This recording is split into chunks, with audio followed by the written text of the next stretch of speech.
Hi, now I'm explaining on correlation similarities in vectors. Correlation is a cosine similarity between centered versions of x and y, again bounded between -1 and +1. People usually talk about cosine similarity in terms of vector angles, but it can be thought of a correlation if we think of vectors as a paired samples. Correlation values go from -1, which is the strongest linear relationship with a negative slope, to +1 with the strongest linear relationship with a positive slope. In both cases, if a straight line cannot go through all of the data, then we will get correlation values closer to 0, and the worst the fit the correlation value is 0. From the right side picture, we can say that correlation equal to 1 when a straight line with a positive slope can go through the center of every data point, and correlation equal to 1 minus 1 when the straight line with a negative slope can go through the center of every data point. When correlation equal to 0, the value on the x-axis doesn't tell anything about what to expect on y-axis, because there is no reason to choose one value over another.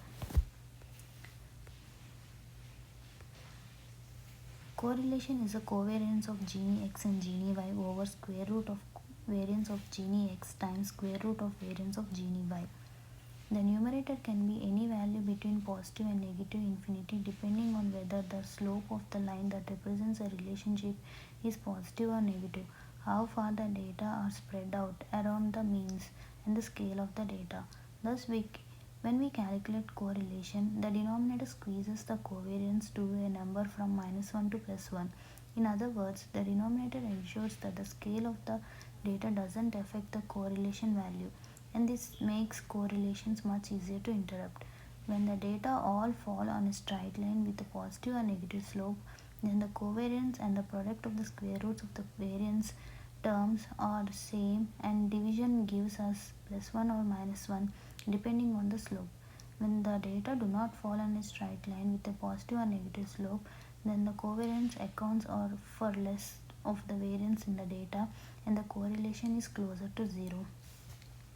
Advantages of this correlation is a more concise summary of the relationship between two variables than regression.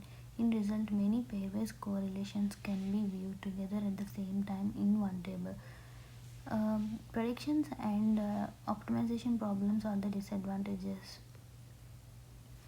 From the example, x and y values are given, and calculate product of x and y.